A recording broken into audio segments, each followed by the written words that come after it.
Então, hoje nós vamos falar sobre embalagens farmacêuticas, tá? Então, a gente vai ver, no caso aqui, as embalagens utilizadas para medicamento, principalmente aqui na escala industrial, né? Então, a gente vê que a gente tem os cartuchos, que são essas caixinhas, né, de cartolina, tem as bisnagas, tem frasco conta-gotas, tem blister, tem aqui injetáveis, tem frascos assim para creme, né, e blister aqui com comprimido e blister com cápsula. Então, a gente vai bem detalhadamente ver sobre essa questão de embalagem. Então, a embalagem farmacêutica é todo material que envolve um determinado produto em porção ou todo, identificando-o, bem como assegurando, protegendo e preservando suas qualidades inerentes em condições apropriadas durante as fases de transporte, armazenagem e consumo. Então, a embalagem, ela não é só aquela embalagem que tem em contato direto com o produto, mas a gente tem também as embalagens externas, embalagens de embarque. Todo o material, então, que envolve o produto é chamada de embalagem. Então, quais são os requisitos que precisa para uma embalagem? A gente precisa, primeiro, que ela tem que proteger as preparações, né, farmacêuticas, e a separação das condições ambientais, e identificar também o produto, né? Então, a embalagem, além dela proteger, a gente vê que tem dados do produto, né? Informa a quantidade, o fabricante e outros, né? Vai dizer quem é o farmacêutico responsável, endereço da indústria, então a gente tem dados também na embalagem. Alertar e proteger contra o uso indevido e adulterações. Então, a gente vê que as embalagens, elas, além de proteger contra condições ambientais, também tem a proteção contra adulterações. Que a gente vê hoje o quê? Quando você vai fazer uma compra, o que você pode certificar se aquela embalagem realmente ela é a original? Hoje em dia a gente tem aquela raspadinha, né? No cartucho, você passar ali um metal, você vê a logomarca da empresa. Você também tem aquele selo inviolável, que é aquele plásticozinho, na hora que você abre a embalagem, você não tem como recuperar aquele selo. Às vezes você tem uma cola, se você for abrir o cartucho, você vai danificar o cartucho. Então, a Anvisa hoje tenta fazer com que exista falsificações e adulterações, porque também a gente tem no mercado muita falsificação. Então, às vezes, a gente pode comprar um produto e não identificar que aquilo ali é falso. Mas aí você pode atentar para dados, por exemplo, dados do farmacêutico responsável, às vezes ele não copia na íntegra, numerações podem estar erradas. Então, pode ser, é importante a gente sempre observar se a gente sempre usa aquele produto. Professora, entrou uma sala. Oi. Eu tive um problema com o link aqui, só consegui entrar agora. Tá. Entrou uma Sara aí. Quem tá como Sara? Peraí, deixa eu só dar uma conferida aqui. Porque eu vim... É que eu acho que você fez a chamada, não? Ou não? Já fiz, mas eu coloco aqui novamente. Não, foi o equívoco Muito aqui obrigado. mesmo. Nada. Não, não tem nenhuma Sara, não. Eu juro que vi uma Sara entrando aí na sala. Mistério. Então, olha só. E dessa coisa da falsificação também, ela é importante a gente verificar. Se a gente tem o hábito de usar aquele produto, observar se aquele produto ali também não é falsificado, né? Facilitar o transporte e armazenagem devido minimizar, né? Você vai tentar fazer o quê? Que sejam embalagens que não sejam pesadas, que não quebrem muito, você maximizar ganhos logísticos, não seja muito peso. E aí você vai ter... A gente sabe que esse transporte terrestre por caminhão, ele é feito o quê? Por peso, né? Esse transporte é feito por peso. Então, a gente pode ganhar em termos logísticos com isso. Na área de armazenagem, quanto menor a embalagem, melhor, você vai ocupar menos espaço no almoxarifado, minimizar desperdício, ser de fácil abertura. Às vezes você compra um produto e ele é difícil abrir, às vezes a gente viu até, quem já viu lá sobre dermatológico, que a gente, na hora que você, nem foi nem dermatológico, no conteúdo de reologia, que você abrindo uma bisnaga e aquilo ali, o creme começa a sair, você tem um desperdício ali, aquela embalagem, ela está errada, né? A gente vê também que hoje em dia a gente tem tampas que são à prova de criança, que uma criança não consegue abrir, né, que aquelas tampas, não sei se vocês já viram, que você tem que forçar um pouquinho para baixo para ela poder abrir, senão você gira e ela não abre, aquilo ali é uma tampa child proof, né, que é a prova de criança. Instruir como o produto deve ser armazenado, transportado e usado, porque na realidade na embalagem que a gente vê, guardar a 30 graus, né? Então, quem for fazer também esse transporte, essa logística de distribuição, também vai saber as condições desse transporte, as condições para armazenar, né? As condições para você usar. A embalagem não deve conferir sabor ou odor ao produto. Ela deve ser atóxica, porém compatível, inerte com o produto.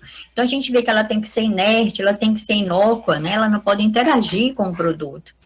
Não impactar o meio ambiente e ser de baixo custo. A gente vai ver no final da aula algumas questões ambientais e serem adaptadas a equipamentos de embalagens de velocidade elevada.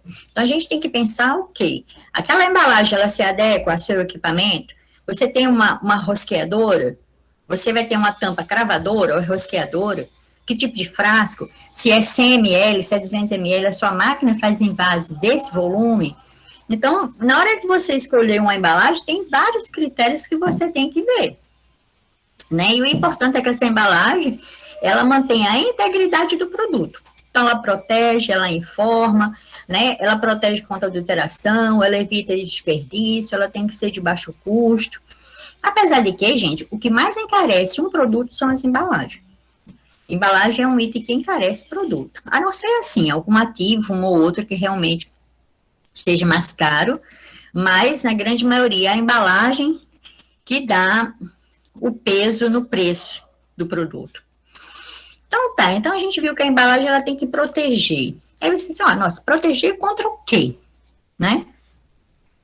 Então, a gente tem que ver, tem os riscos mecânicos, tem que ter a preocupação do choque ou impacto, aquela embalagem quando cai. Uma coisa é um blister cair, uma coisa é um frasco PET cair, outra coisa é um frasco de vidro. Então, os riscos mecânicos. A compressão, a gente vê, por exemplo, na hora que você for empilhar em almoxarifado, ou até mesmo no transporte, você vai empilhar. Tanto é, gente, que a gente vê aquelas embalagens de papelão, as caixas de embarque de papelão, geralmente vem uma setazinha indicando a posição que deve ficar a embalagem. Aquele papelão, na hora que você adquire materiais de embalagem, você também faz controle de qualidade. Então, na hora que você analisar um papelão, você vai ver a gramatura desse papelão, o peso que aquele papelão aguenta. Vamos dizer que você tem no almoxarifado, que você armazena 4 caixas empilhadas. A primeira caixa que está embaixo, ela suporta aquele peso em cima. Vamos dizer que você está fazendo 4 caixas de xarope 100 ml. Cada caixa vai ter 100 frascos, vamos supor. Então, a primeira caixa que fica embaixo, ela aguenta aquele peso, então essa compressão. E se o papelão não aguenta, se você tiver ali frascos de vidro, ele pode aguentar, pode ser que um frasco de plástico não aguente, um blister não aguente, então essa compressão. A questão também da vibração. O que seria vibração? Pensa bem. Vamos dizer que a gente vai submeter esse produto a uma distribuição por caminhão. Um caminhão na estrada, ele vai acontecer o quê no caminhão na estrada? Ele vai sofrer trepidação, ele vai passar por buraco, que a gente também não tem essas rodovias tão maravilhosas, né, dentro do país. Então, essa vibração, ela pode ter uma amplitude grande, você pode ter um buraco grande, então, um produto sendo distribuído por um caminhão, ele vai ter uma frequência de vibração menor em relação ao avião. O avião, por mais que ele não tenha uma amplitude de vibração, ele não vai balançar muito, mas ele tem uma frequência maior. Ele vai ter uma agitaçãozinha bem leve, mas mais frequente do que num caminhão. Então, dependendo até do transporte que você vai submeter esse seu produto, você tem que saber se é por caminhão, se é por avião. Então, essa distribuição. Se esse seu produto você vai exportar, você vai mandar isso por avião, né? Abrasão e furos. Outra coisa também. A gente até viu naquela aula de líquidos, que eu até mostrei para vocês lá nas caixas de embarque, que vem umas colmeias de papelão. Imagina, você está com uma caixa, que é, no caso, aquela distribuição para o SUS, como eu falei para vocês. A distribuição que é para o Sistema Único de Saúde, ele tem uma embalagem diferenciada, porque ela não possui cartucho. Então, vamos dizer, você tem uma caixa com 100 frascos. Ali, dentro das colmeias. Então, se você já faz essa colmeia, exatamente, no caso, é já uma embalagem terciária, né? Para proteger o quê? Imagina se esses frascos não viessem naquela colmeia, um batendo no outro, trepidando no outro. Então, numa vibração dessa, os frascos, eles vão ficar girando ali. E nisso pode acontecer abrasão dos rótulos, do lote de validade, do nome do produto, né? Então, a gente tem essa preocupação com riscos mecânicos. E furos, que você pode ter durante o transporte e armazenamento, furar, né? Vamos dizer que aqueles carrinhos lá as empilhadeiras, na hora que for pegar as caixas lá no almoxarifado, a empilhadeira, ela pode danificar uma caixa. Então, furar, danificar ali. Então, a gente tem esses riscos mecânicos. Nós temos também os riscos climáticos, que a gente viu lá na aula de estabilidade, né? Na aula de estabilidade, a gente viu as questões do clima, né? Da umidade, tanto é que a gente faz o teste de estabilidade sobre condições de umidade, de temperatura. A gente também tem que ter a preocupação com a pressão, já por conta também, se você fazer esse transporte por avião, a gente sabe que quanto mais baixa a altitude, maior é a pressão atmosférica.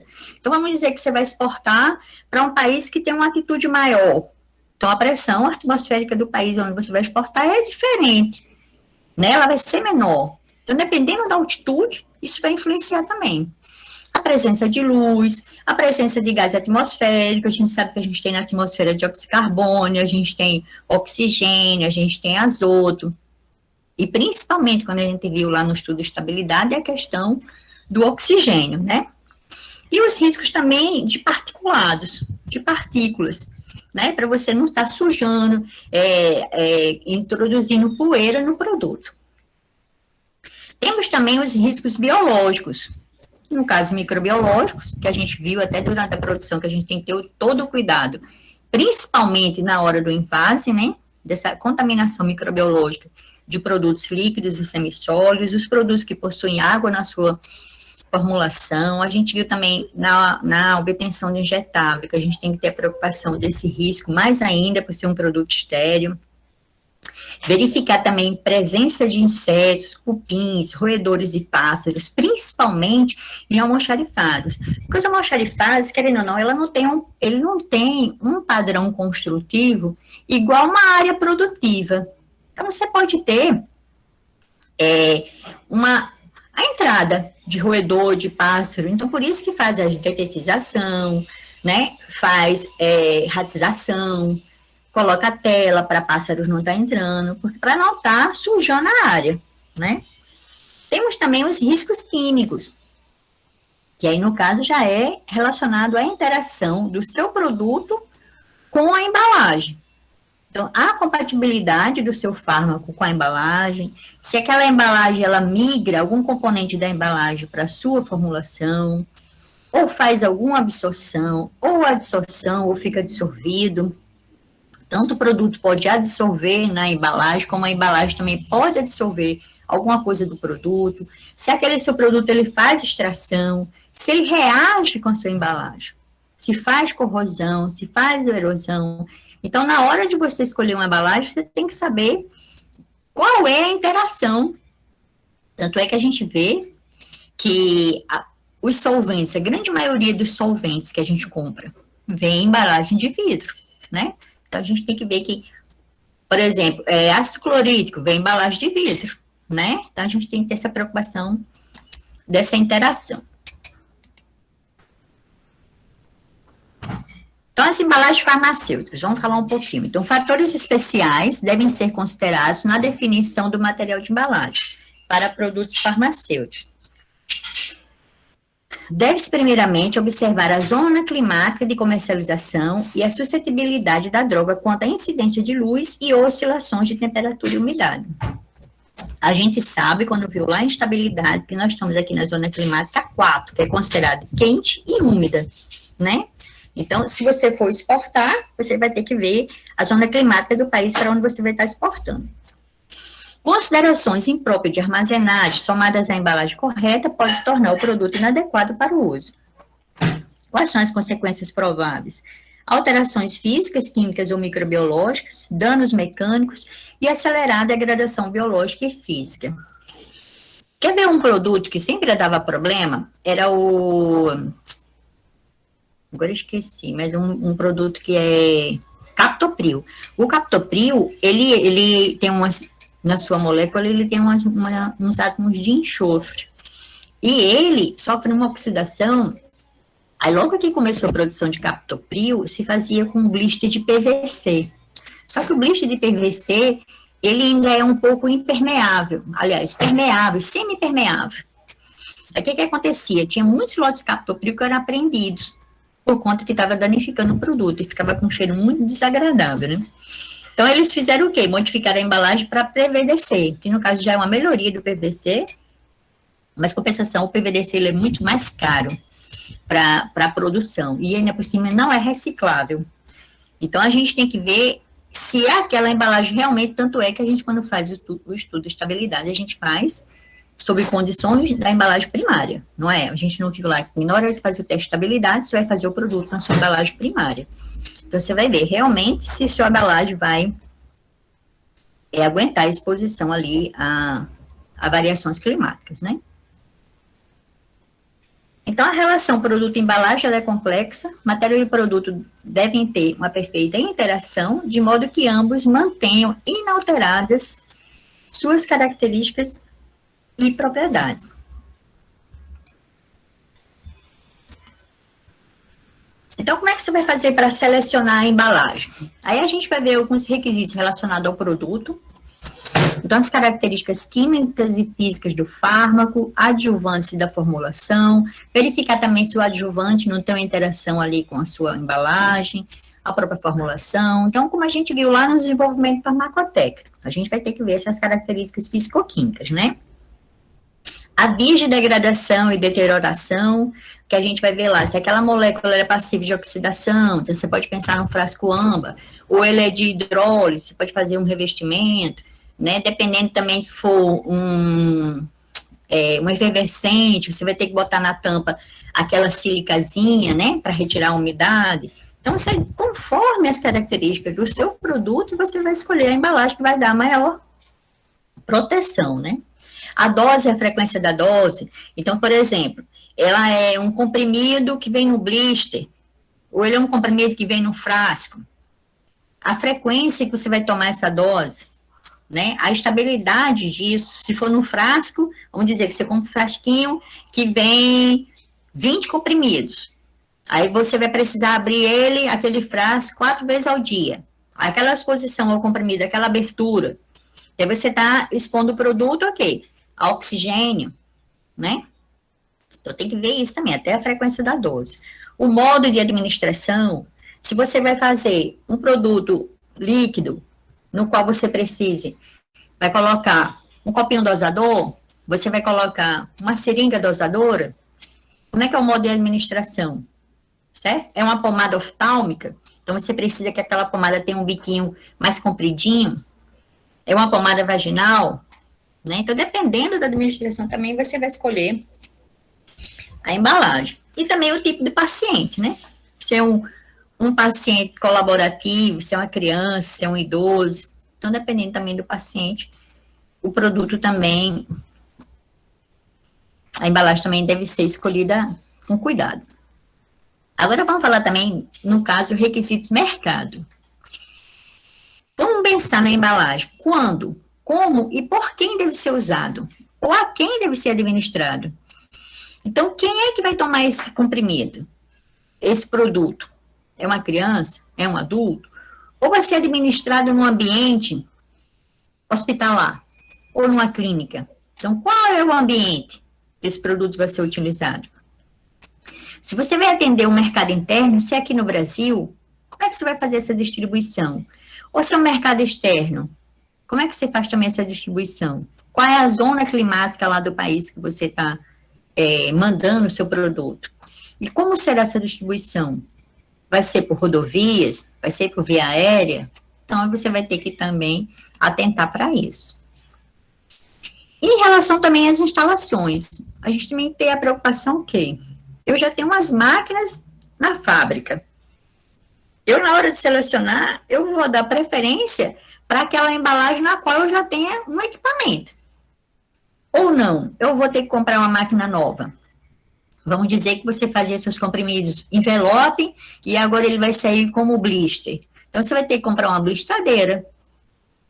Essa embalagem, ela te prevê um aumento de suas vendas, porque também você tem que ver, se você vai investir no maquinário novo, equipamento novo, você vai ter ali um investimento, né? Então, esse retorno, ele vai aumentar as suas vendas? Qual é o lucro estimado dessa embalagem, dessa mudança de embalagem? O processo asséptico, aliás, é um processo asséptico ou é uma forma sólida? Então, você está pensando numa embalagem para introduzir numa sala asséptica ou numa forma sólida comum? Você vai precisar de autoclavação final ou é uma forma líquida não estéril?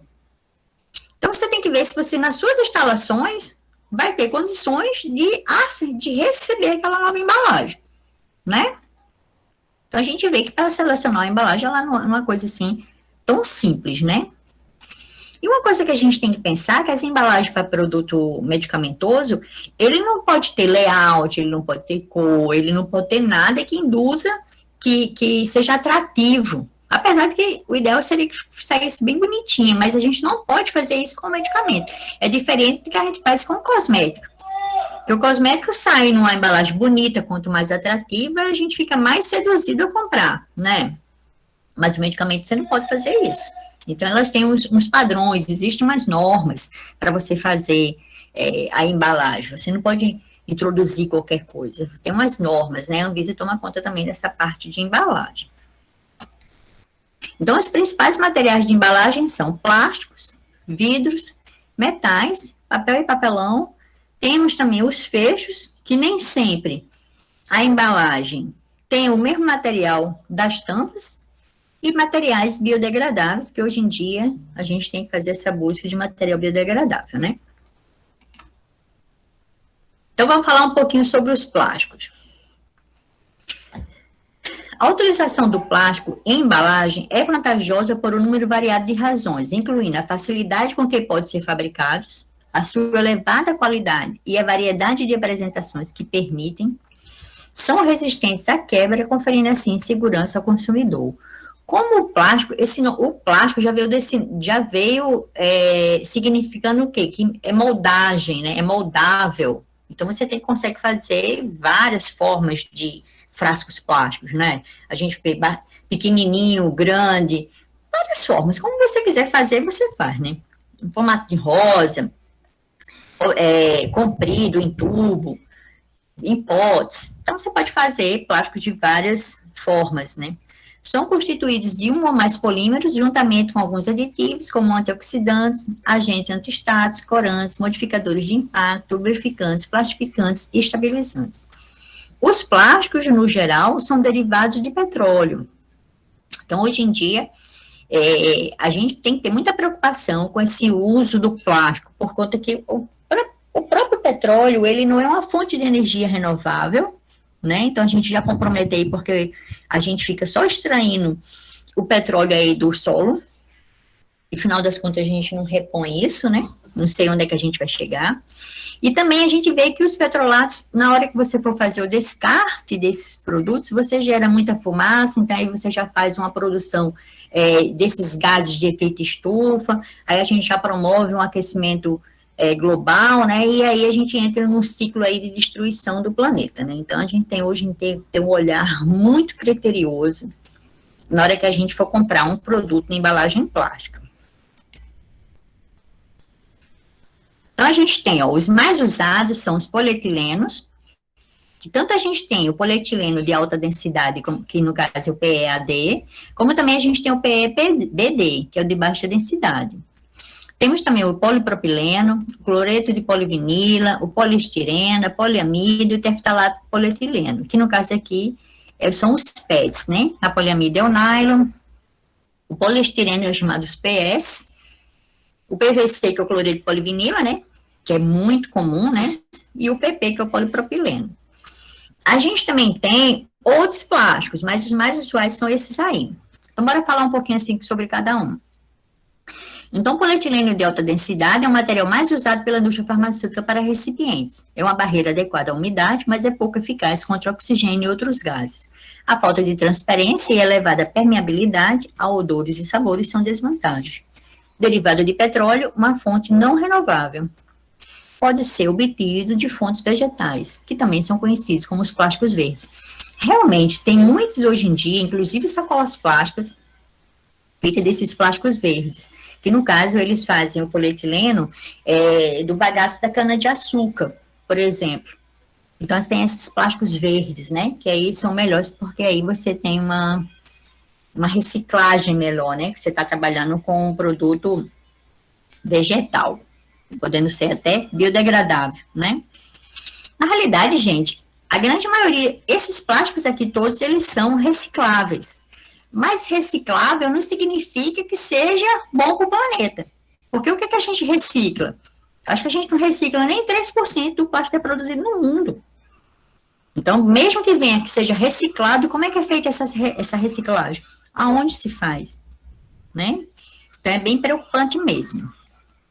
Aliás, isso tem sido uma causa, assim, que eu abracei desde Andréa e Brenda, lembra? Que a história do glitter?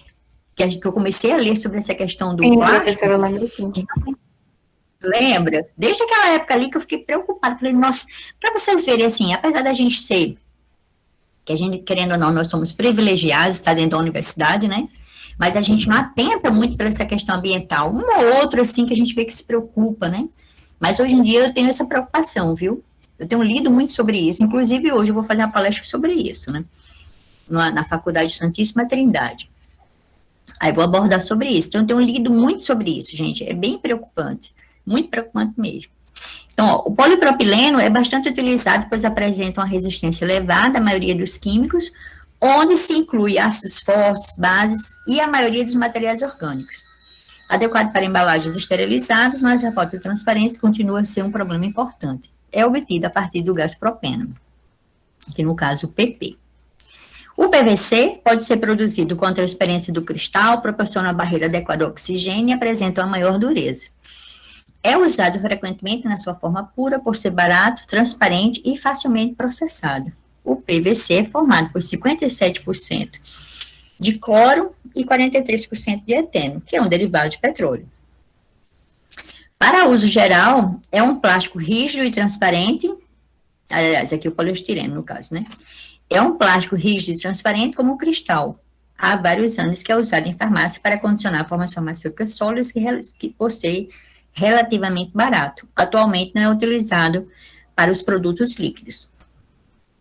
O nylon pode ser autoclavado e é de difícil destruição por meios mecânicos, possui resistência a uma gama alargada de produtos orgânicos e inorgânicos. Como material de barreira, o nylon é bastante permeável ao oxigênio. Não representa, no entanto, uma barreira ao vapor d'água. Então, a gente vê que cada um tem as suas vantagens e desvantagens. Então, nessa escolha aí, a gente tem que ver realmente qual plástico escolher, né? Dependendo lá das características físico-químicas do seu ativo. E aqui o PET, que é o mais usado, né? O PET está em tudo, está nos refrigerantes. Hoje em dia a gente tem xarope em PET, né? A gente tem muita coisa usa PET, muita mesmo. Então é um polímero de condensação formado por uma reação do ácido terftálico com etileno glicol na presença de um catalisador. Possui elevada resistência ao impacto e eficaz barreira aos gases e aromas, além de transparente e leve, tornando atrativo para o uso de bebidas gasosas, cosméticos e medicamentos. Também derivado do petróleo. Então, os plásticos. Eles podem ser frascos, potes, sacos, filmes, né? E outra coisa também, gente, às vezes, por exemplo, o blister. O blister, ele tem uma parte plástica e outra alumínio, né?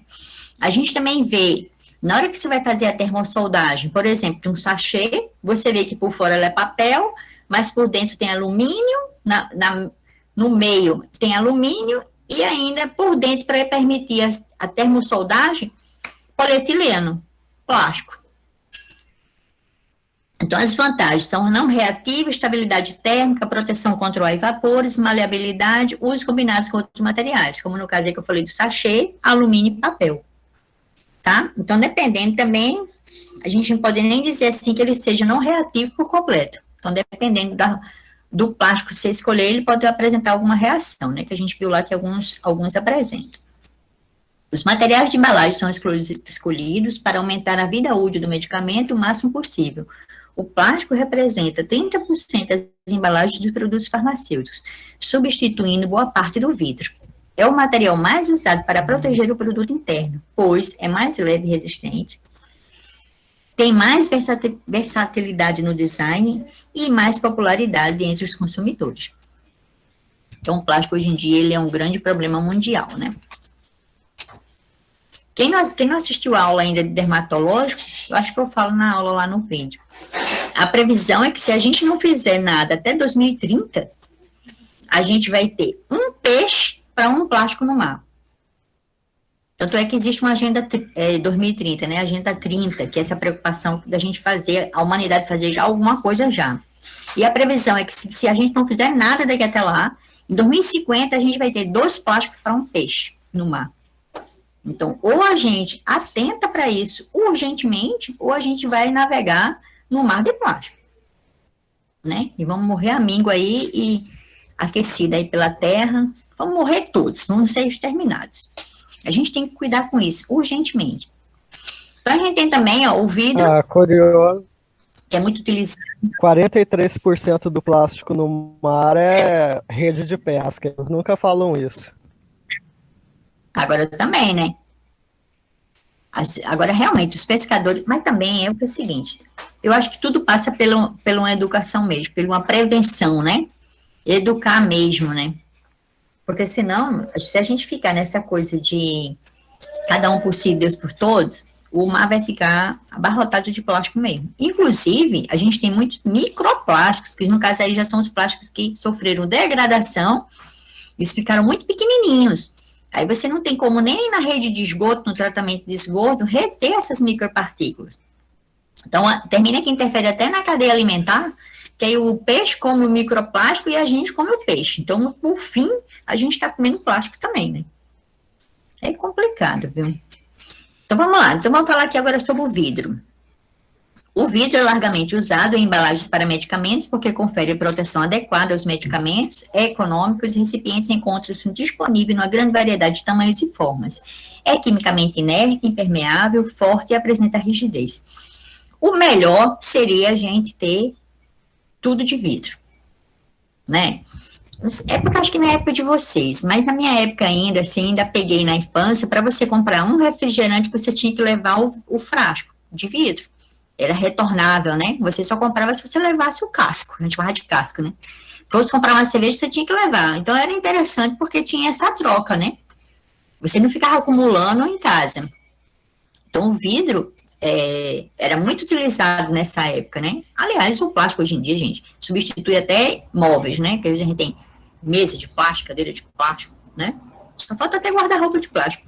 Eu sempre dizia assim, por que o nego não faz um guarda-roupa de plástico? Porque a gente vê o cupim e detona o guarda-roupa, né? Era para o plástico ser, assim, utilizado para uma coisa que fosse, assim, mais permanente. E não, assim, que seja aquele plástico de um único uso. Você usa só uma vez e tchau. Por exemplo, seu shampoo, você compra de plástico, aí você usa uma vez, tchau, aquele plástico vai para o lixo. Eu concordo que o plástico poderia ser usado para coisas que são permanentes, que são duradouras, entendeu? Que não seja de descarte, assim, de um único uso, né? Mas tudo bem, a humanidade está caminhando para acordar para isso. Então, é composto por areia, carbonato, o vidro, né, no caso, carbonato de sódio, carbonato de cálcio, pó de vidro. A composição é variável, sendo ajustada de acordo com os fins específicos.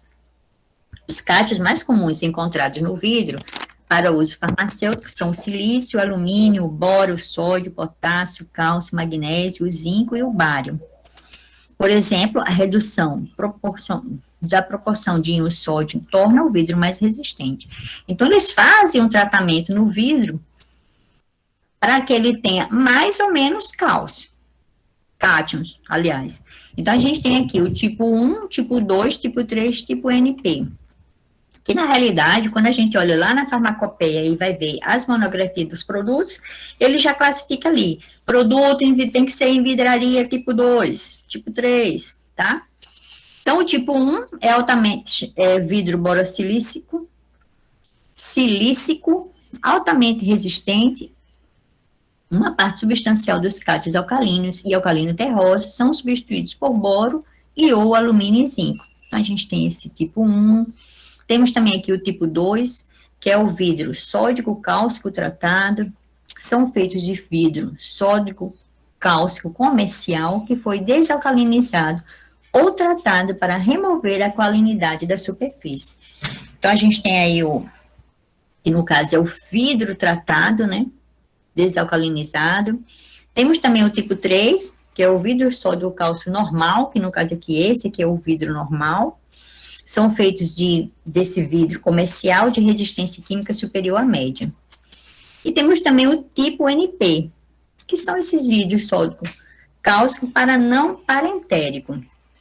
Então, os recipientes de vidro sódico cálcico que destinam-se a produtos não parentéricos, quer de uso oral ou de uso tópico. Então, a gente tem aqui esses não parentéricos. Porque o tipo 1 e o tipo 2 é muito utilizado para injetáveis. Então, a gente tem os vidros, né? Tá? A gente tem aí, ó, nós temos os vidros âmbar, os vidros transparentes, né? Temos ampola, frasco ampola, tem frasco de xarope, né? A gente também pode ter aqueles potes de creme. Então, quais são as vantagens? Transparência, facilidade de limpeza, fechamento efetivo, boa rigidez, facilidade de empilhamento, desvantagem, fragilidade e peso elevado. Realmente, o vidro, um frasco de vidro, ele é mais pesado do que um PET, de um frasco PET, e também a fragilidade, né, porque ele é passivo de quebra. Então, na hora ali de você colocar no maquinário, numa enchedora, tampadora, você tem ali o risco de quebrar, né? Então, o processo tem que ser com bastante cuidado, porque você pode até machucar os operadores, né? Então, formas, frascos, potes, tem as vantagens da proteção mecânica, inerte quimicamente, impermeável, relativamente forte, rígido, excelente barreira contra praticamente todos os elementos. Então, melhor mesmo a embalagem é a de vidro, mais do que a de plástico. Mas ela tem sido bastante substituída, né? Nós temos também os metais, o alumínio, principalmente o alumínio, né? Então, a gente, hoje em dia, chama essas bisnagas de tubos flexíveis colapsáveis, que são as bisnagas. Mas a gente também tem essas bisnagas feitas de plástico, né? A gente vê hoje em dia, mais usualmente mesmo, as embalagens plásticas, né? As bisnagas plásticas. Então, são folhas de alumínio em combinação com suporte termossaudável. A gente pode ter também, que no caso, os blister, os envelopes. Hoje em dia, eles também chamam os envelopes de strips. Você tem os strips. Quando você tem um envelope, que uma face é alumínio e outra face é alumínio também, a gente chama de alu-alu. Tem os blister, tem os laminados. Só que o quê? O alumínio, ele é de difícil reciclagem quando ele está termossoldado. Então, imagina um blister, você vai reciclar aquele plástico. Vamos dizer que ele foi feito de PVC. A camada plástica é PVC e a parte embaixo é de alumínio. Para você descolar, separar esses dois materiais, então dificulta demais a reciclagem de blister. Por conta que aí já tem dois materiais, né? Produtos pressurizados, por exemplo, os aerossóis, né? Que a gente tem aquelas bombinhas, elas também são de alumínio. Nós temos também as tampas rosqueáveis de alumínio. Então, tem tampas também que não são plásticas, que são de alumínio. E você pode ter ele em frascos, potes também, né? A vantagem, baixo peso, inquebráveis, proteção contra ar e vapores. E a maleabilidade. Realmente, com a bisnaga de alumínio, a gente consegue até ir dobrando ela, né? E conseguir retirar todo o produto da bisnaga. Diferente da embalagem plástica, que às vezes você aperta e ainda fica ainda um resíduo do produto na embalagem, né? Aí temos também papel e papelão. Sua aplicação abrange etiquetas, cartuchos, sacos, embalagens externas, bandejas onduladas, placas de reforço entre pallets. Então, a gente vê as bulas, né, os cartuchos, os rótulos, os displays. Os displays, gente, né, nada mais, nada menos do que como se fosse um cartucho maior. É uma caixa também de cartolina, no qual você tem ali 10 cartuchos. Selos de inviolabilidade, que no caso é esses selinhos para você abrir a caixa, caixa de embarque, fitas adesivas, etiquetas e etc.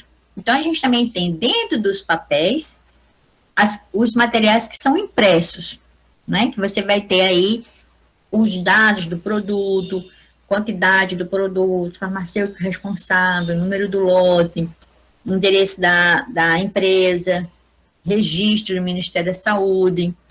Então, tem essa coisa do material impresso, que, inclusive, tem que ter todo o cuidado com esse material impresso no almoxarifado, porque ele tem dados do farmacêutico responsável, dados da empresa, né?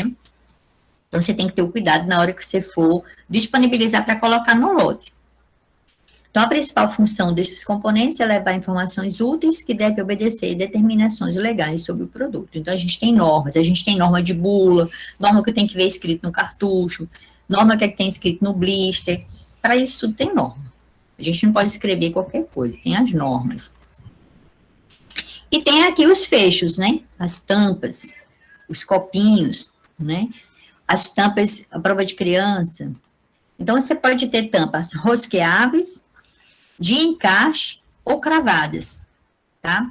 As cravadas, hoje em dia, elas não são nem muito usuais. As cravadas eram antigamente, você tinha tanto uma tampa plástica, como a gente tinha um anel de alumínio, que dava o lacre, né? Que era até perigoso. Às vezes, quando você rompia, assim, o lacre de alumínio, às vezes até você se machucava. Mas tem essas tampas cravadas. Deve ser considerado os seguintes aspectos: ser resistente e compatível com o produto. Pensa bem, se você vai ter um frasco PET, a tampa vai ser de outro material. Então, esse outro material, em algum momento, vai ter contato com o produto. Ele tem que ser compatível, né? Se for de doses múltiplas, deve ser de abertura fácil, de fechamento contínuo e eficiente. Então, se você vai abrir várias vezes aquele produto, ele tem que ter uma abertura fácil, né? E fechar de maneira contínua, que realmente ela lacre, vede novamente, né? Ser passível de colocação em sistema de alta velocidade, oferecer funções adicionais, colocar o copinho dosador, no caso, se for um creme vaginal, o aplicador, resistência a crianças e violação. Então, a gente tem aqui também os materiais dos fechos, que também pode ser qualquer um daqueles materiais, ou plástico, só não é vidro, né? Plástico ou alumínio. Então, ela também tem que ter cuidado na hora da escolha. Então, a gente tem essa embalagem primária, que no caso aqui é a embalagem que entra em contato direto com o produto. Então, os frascos, potter, blisters, strips, sachê. Deve preservar a integridade do produto, observando-se características físico-químicas do produto, necessidade de proteção, se é proteção contra a luz, umidade, oxigênio do ar, e etc.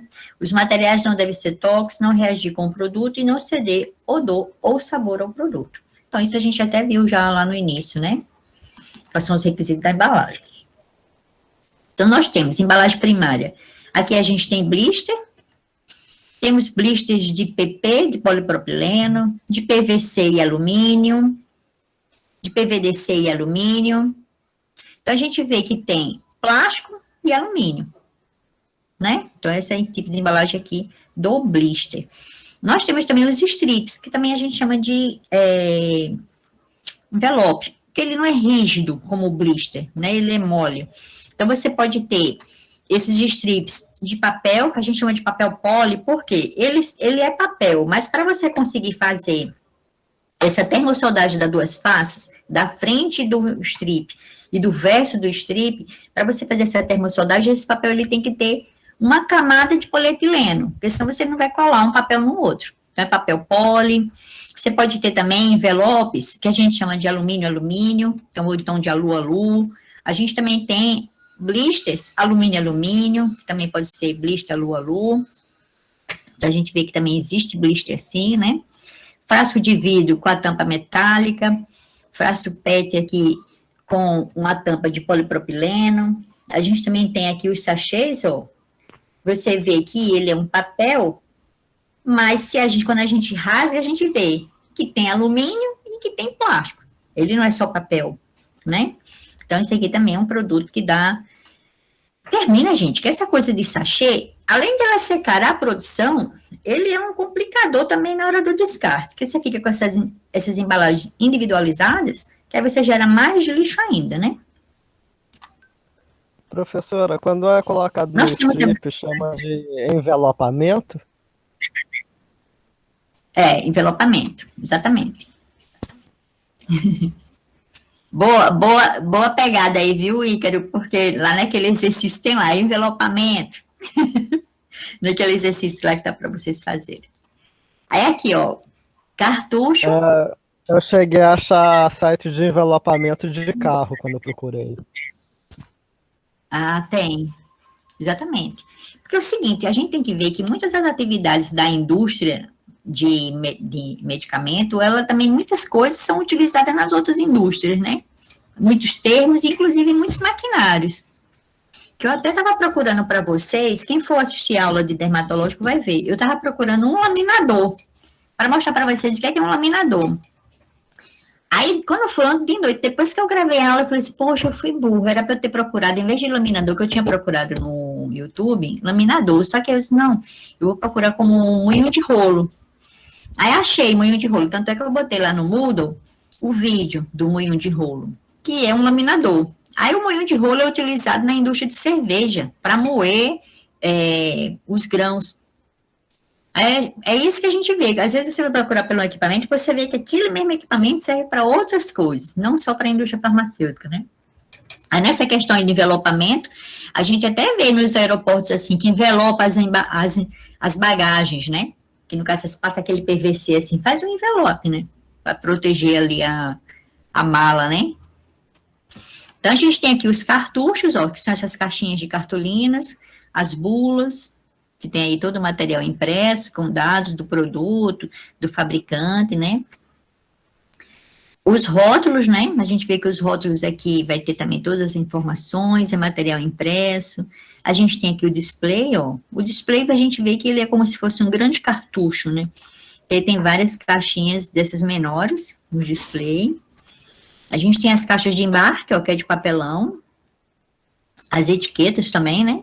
A gente tem aqui as etiquetas, que tem dados também do produto, código de barras, né? Então, a gente tem aqui as embalagens secundárias, né? E as terciárias. Aí, bora ver esse videozinho assim, que mostra uma encartuchadeira. Que aqui, no caso, aqui é uma fábrica de líquidos.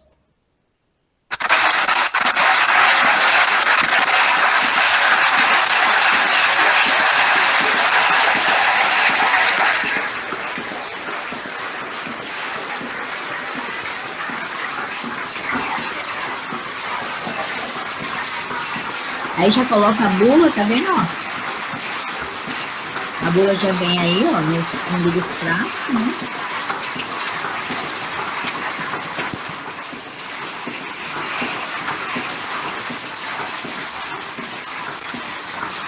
Olha, as caixinhas, o cartucho, né?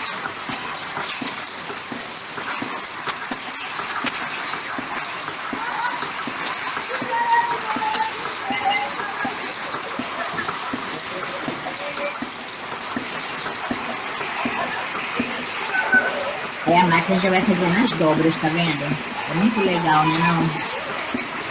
Não tô mostrando, não. E o povo aí tá animado, viu?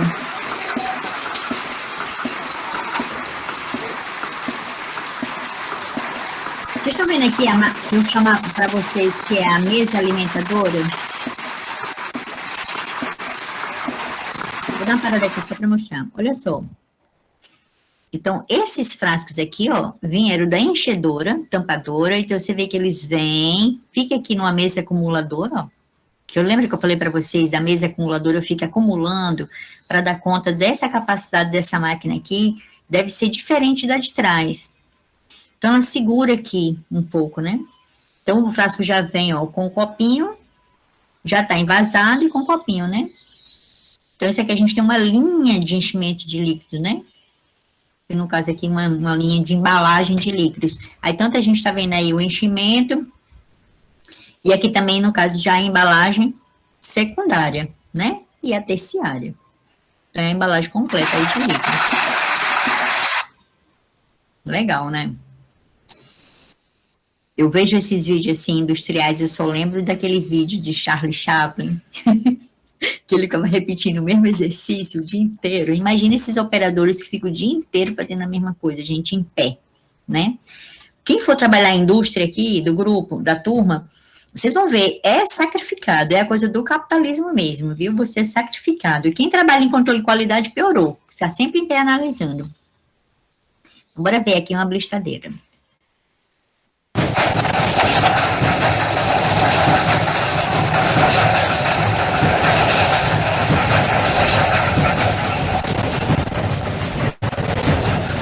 Ó, só para falar aqui um pouco. Tem como eu sair daqui? Tem. Ó, vem um filme do plástico, que aqui não tem como eu saber qual plástico é, né? Mas você vê que é um plástico transparente. Ele vai vir aqui para uma termosoldagem, então essa máquina aqui vai fazer os alvéolos onde vai cair a cápsula, tá? Então preste atenção, o processo todo. Aqui no início tem um rolo com o PVC ou PVDC, e vai vir, vai passar aqui pela termosoldagem, na hora que faz a termosoldagem, aí ele faz o alvéolo. Vai dar uma olhada.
O alimentador, né? O alimentador, as capas já estão cheias, né? Cheias e limpas. E aqui pelas calhas, ó, ela vai caindo exatamente no lugar.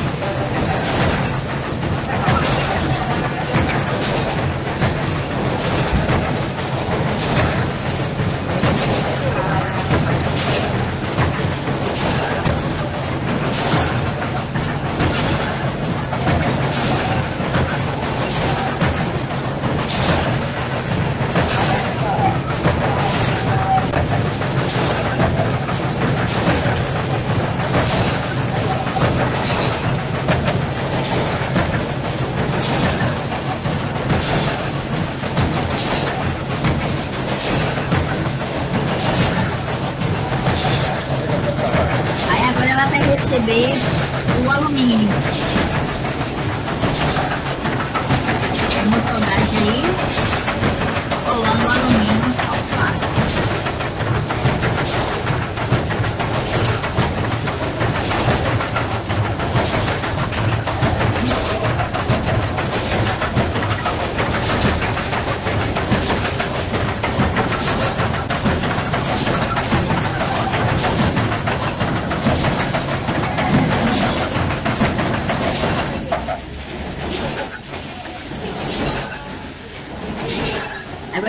imagina você sincronizar toda a máquina para sempre que circular, você ter a cápsula cair exatamente no alvéolo, né?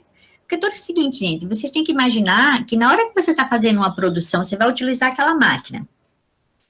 Antes de iniciar uma produção, você regula toda a máquina, a velocidade. Vamos dizer que aí você vai ter, no próximo blistagem, você vai ter uma cápsula maior. Então, você vai ter que mudar os ferramentais, onde faz os alvéolos, para fazer um alvéolo maior. A velocidade vai ser diferente, porque agora você vai ter cápsulas de tamanho maiores. Então, cada lote requer um ajuste da máquina, montagem da máquina.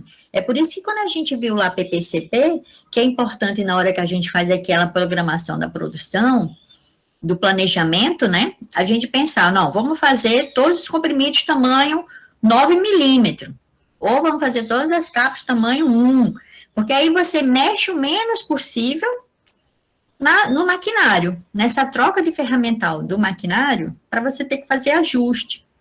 Então, é como a gente fala, fazer a produção por batelada. Você vai todos os seus comprimidos que são 9 milímetros. Você vai fazer todos os injetáveis que são 10 ml, para facilitar. Porque a gente também não viu a questão da contaminação cruzada, da contaminação microbiana. Então, quanto mais você mexe na máquina, mais você pode levar ali uma contaminação na área, né? Você vai trocar ferramental, a máquina, querendo ou não. A gente vê que ela tem óleo, ela tem graxa. Então, tem que ter muito cuidado, né? Outra coisa interessante também nesses dois vídeos foi o quê? Que a gente observa o barulho que é lá dentro. Quando você tem um enchimento de uns frascos de vidro, o barulho é bem alto. Se os frascos é PET, já é um barulho menor, porque um frasco de vidro batendo no outro faz um barulho grande. E a gente viu que os maquinários em si também são barulhentos, né? Também tem que ter aí a coisa da proteção do ouvido, né, do operador. Mas é muito interessante, assim, a gente vê uma fábrica toda funcionando porque a gente não tem muita noção, né, de como é feito. Aí é interessante, assim, a gente ver esses vídeos, porque visualiza, quando eu falo blister, a máquina, vocês têm um entendimento melhor. Então, um grande número de equipamentos e tecnologias estão disponíveis, quase que na totalidade atendem às necessidades da indústria. Então, hoje a gente tem maquinário, e hoje em dia, esses fabricantes dessas marcas, elas inovam, fazem inovadoras, vai melhorando enormemente, inclusive na hora que você for desenvolver um produto, vamos dizer que você desenvolveu ali na bancada, aí o ideal seria que você desenvolvesse já no maquinário que ele é um protótipo do que você tem lá na produção.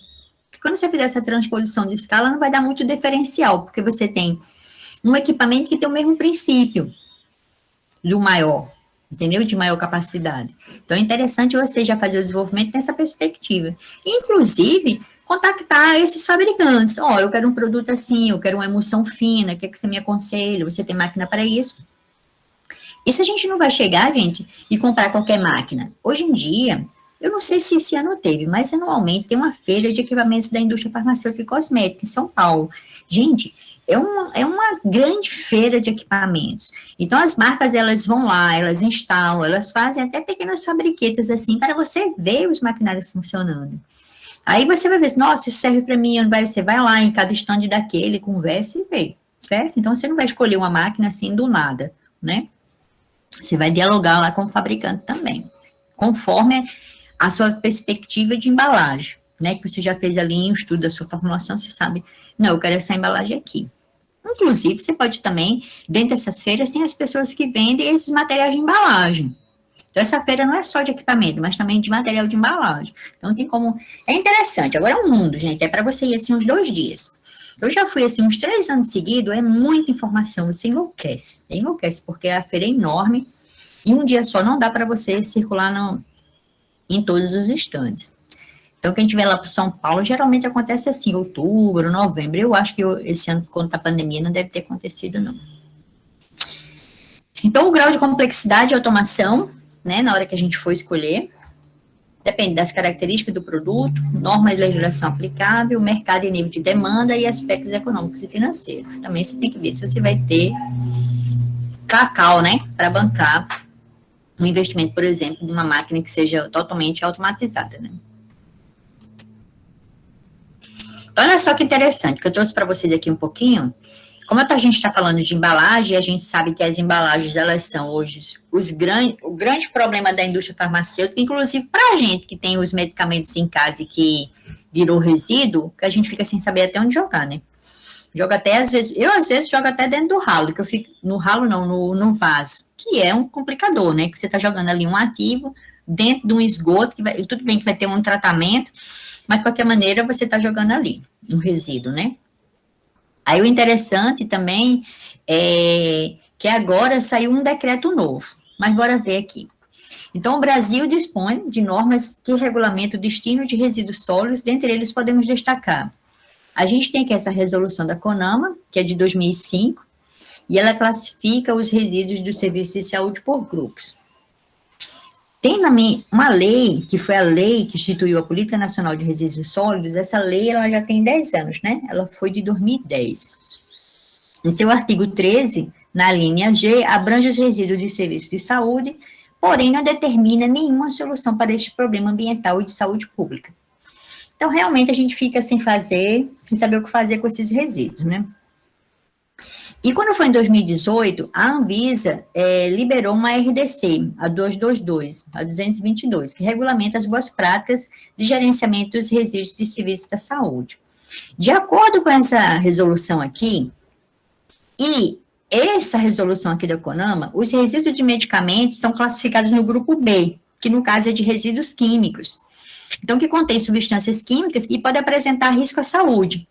Então, essa norma aqui da CONAMA e essa da Anvisa, ela causou um complicador, porque como ela foi classificada como substância química, ela, dependendo das suas características, a substância química, no caso, né?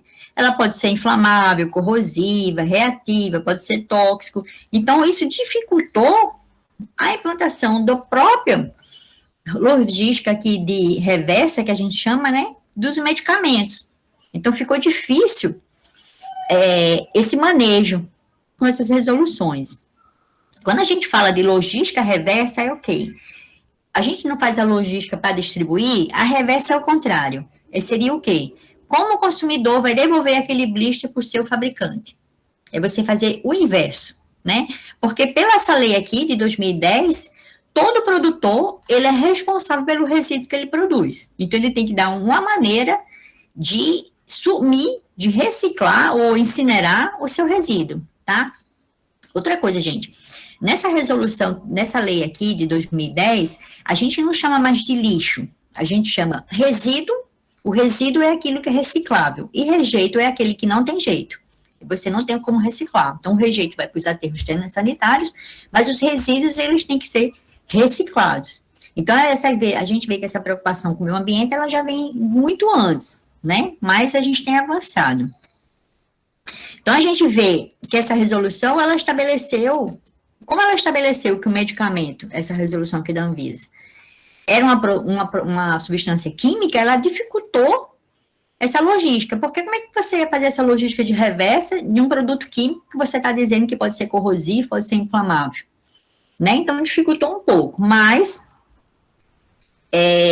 hoje em dia a gente tem, recém-publicado, agora em junho de 2020, um decreto federal, que é 10388, que ele regulamenta o parágrafo 1º do caput do artigo 33 da lei, que no caso é a lei que instituiu a Política Nacional de Resíduos Sólidos, né? Então, instituiu o sistema de logística reversa de medicamentos domiciliares vencidos em desuso, de uso humano, industrializados e manipulados, e de suas embalagens após o descarte pelos consumidores. Então, bem legal. Então, a partir de agora desse decreto, os resíduos de medicamento não são considerados perigosos durante as etapas de descarte, de armazenamento temporário, do transporte, da triagem. Então, o legal foi porque esse decreto tirou esse peso. Então, fica mais fácil você fazer essa logística porque você não teve a categorização como uma substância química, né? Então, até essa transferência mesmo das farmácias para a unidade de tratamento e até essa destinação final, né? De maneira adequada para o meio ambiente, né? Então, pontos importantes desse decreto foi o quê? Que eu tirei aqui para mostrar para vocês.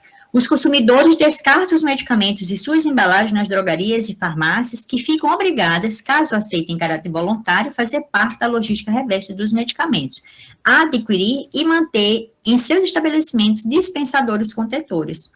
Inclusive, gente, em 2013, teve um aluno de farmácia, Antônio Marcos, a gente fez, o TCC dele foi sobre descarte de medicamento. Foi quando a gente viu que aqui na Paraíba foi o primeiro estado que tem a lei que fala isso, que as farmácias têm que ter esses contentores, esses coletores. Só que a lei nunca foi botada em prática, né? Foi uma lei feita até por Ricardo Coutinho. Então, a Paraíba saiu na frente, né? Eu não sei por quanto está hoje esse movimento aqui no estado, que realmente eu me afastei um pouco assim dessa área de descarte de medicamento. Mas, inclusive, eu fiz até parte de uma equipe junto da Anvisa que discutia essa questão de logística reversa. Mas com doutorado assim, quando eu saí para o doutorado, eu me afastei de tudo. Mas agora tem outro aluno, o Glauco, não sei se vocês conhecem, que até ele é dos corpos de bombeiros.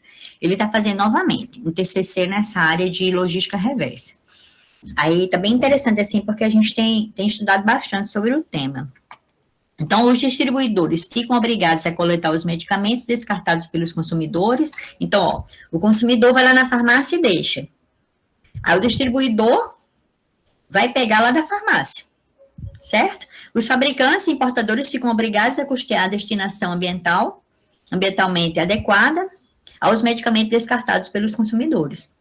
Fica instituído o Manifesto de Transportes e Resíduos, documento válido em todo o Brasil para fins de fiscalização ambiental das atividades de coleta, armazenagem e transporte de medicamentos vencidos. Foi legal isso aqui, porque aí, como na RDC lá da Anvisa via que a gente se enquadrava no grupo B, que era de substâncias químicas, com esse decreto agora, ficou mais fácil fazer essa logística, porque você não vai precisar de uma licença ambiental para fazer isso.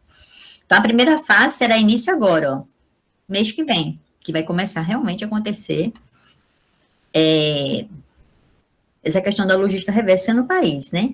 Então, no dia 2 de dezembro, acontecerá a formação dos grupos de acompanhamento de performance, o GAP, formado por representantes dos fabricantes, importadores, distribuidores e comerciantes do setor farmacêutico, envolvidos na logística reversa.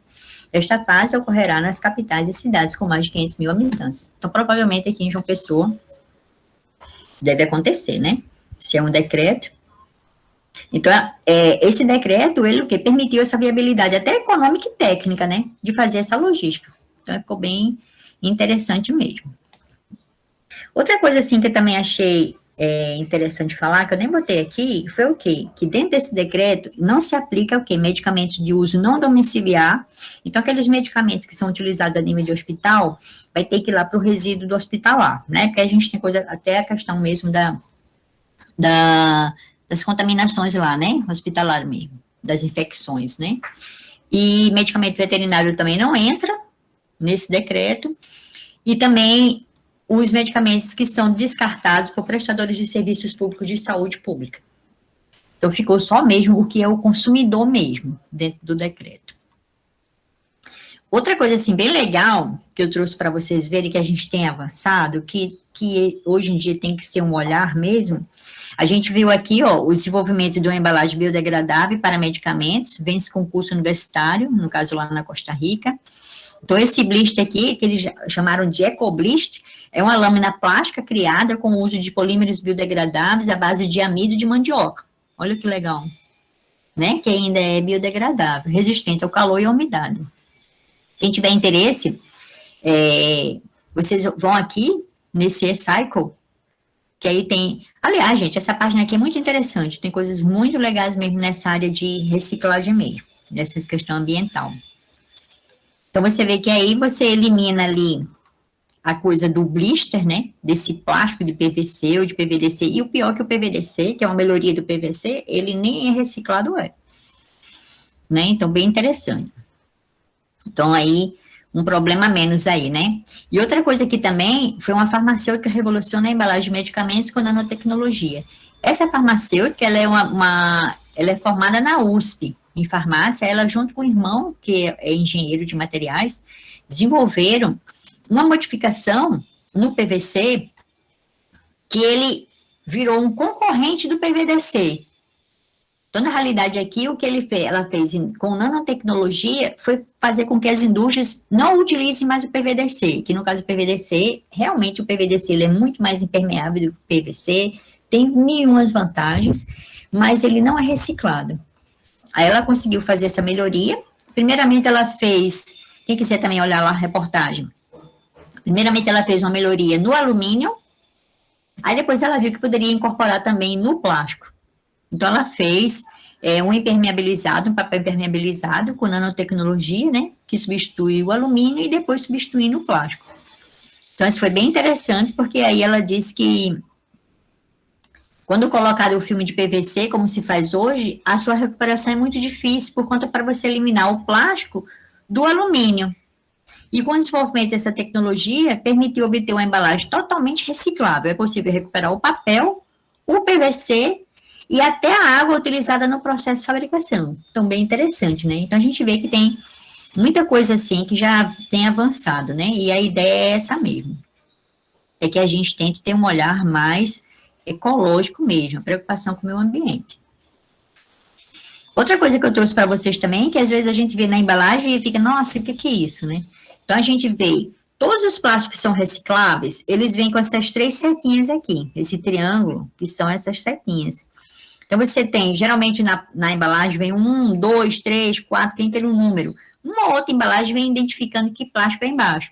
Mas 1 é o PET, o 2 é o polietileno de alta densidade, o PVC é o 3, o polietileno de baixa densidade é o 4, o PP, o polipropileno, o poliestireno e outros, né? Então, ele disse o seguinte, que todos os plásticos aqui, eles podem ser reciclados, contando que tenha esse triângulozinho, demonstra que ele é reciclado. Mas, como eu falei para vocês, reciclado não significa que obviamente que é melhor, porque é reciclado. Mas quem garante que isso vai ser reciclado, né? Então, essa simbologia na embalagem não é necessariamente obrigatório, mas é amplamente utilizado pelos fabricantes até para facilitar na triagem lá onde faz os centros de reciclagem, poder saber o que é cada plástico, né? Então, a gente vê os PETs fazendo os frascos, os PAD as sacolas, o PVC a gente vê até tubo, né? Esses canos que a gente usa em casa de PVC, como também a gente tem o PVC que a gente usa em casa, aqueles filmes, né? Para cobrir comida. Inclusive, até a gente pode comprar, hoje em dia vende umas coisas de silicones, que são mais duráveis, que você usa várias vezes, né? Aqui também tem alguns filmes que são de polietileno de baixa densidade, o PP que faz móvel, os PS aqui que faz copo descartável. Outra coisa, gente, fugir de descartável, copo descartável, canudo, garfo, talher, tudo que for plástico de um único uso, fugir disso, porque isso só gera lixo, tá? Inclusive, bem interessante, o Rio de Janeiro, acho que foi 2018, ele lançou a primeira campanha de tirar as sacolas plásticas, né? Então, as sacolas plásticas no Rio, elas não são mais distribuídas em supermercado, você leva a sua sacola e compre lá, então você não usa, supermercado nenhum pode mais distribuir aquelas sacolinhas, a não ser que sejam sacolinhas ecológicas, mas aí eles cobram um preço por essas sacolinhas. E outra coisa também que o Rio fez, há pouco tempo, foi proibir esses plásticos esfoliantes, que a gente vê, pasta de dente, creme esfoliante, que a gente vê aquelas partículazinhas, que são micropartículas plásticas, que a gente compra até pasta de dente, que é abrasivo para você escovar o dente. Aquilo ali são partículas plásticas, que vira um lixo, de ralo abaixo. Pelo tamanho, passa pelo tratamento para cair no rio e no mar. Né? Então, ter essa preocupação também, tentar eliminar. Usa a sua garrafinha, anda com a sua garrafinha, você além de economizar, porque você além de comprar água mineral, você já leva de casa a sua água na sua garrafinha, reabastece, chega em casa, lava. Obviamente, gente, se a gente quiser ter esse olhar assim, ambiental, a gente vai ter a preocupação, a gente vai ter um trabalho a mais, um custo a mais, mas se a gente não fizer isso, se cada um de nós, individualmente, não fizer isso, a gente não vai chegar a lugar nenhum. E outra coisa, vocês imaginam o quanto que vocês deixam de lixo para trás? Cada pessoa, eu fico olhando aqui, nossa, quanto de lixo que uma casa com 3 pessoas produz, né? Então, a gente tem essa pegada, a gente vai deixando essa pegada também, né? Tem uma coisa bem interessante quando a gente fala assim, a pegada de carbono, a pegada ecológica, não é a pegada assim de, nego tem uma boa pegada. Não, a pegada é você deixou um rastro. É pegada no sentido de rastro. Então, a nossa pegada ecológica, né? É o quanto que a gente deixa de rastro para trás. De plástico, de copo descartável, né? O próprio algodão que a gente limpa o rosto, que a gente tira a maquiagem, aquele algodãozinho, aquela lãzinha, o custo de água para produzir para deixar aquele algodão branquinho daquele jeito, é melhor você utilizar um paninho. Hoje em dia tá aquela Ecopad, né? Que é umas coisinhas assim redondas, feito de crochê, que você lava. Obviamente que isso vai gerar para você um trabalho, que você vai ter que lavar, né? Mas vamos pensar no meio ambiente. Vou deixar essa dica aqui para vocês, tá bom? E obrigada. Era isso que eu tinha para falar para vocês de embalagem.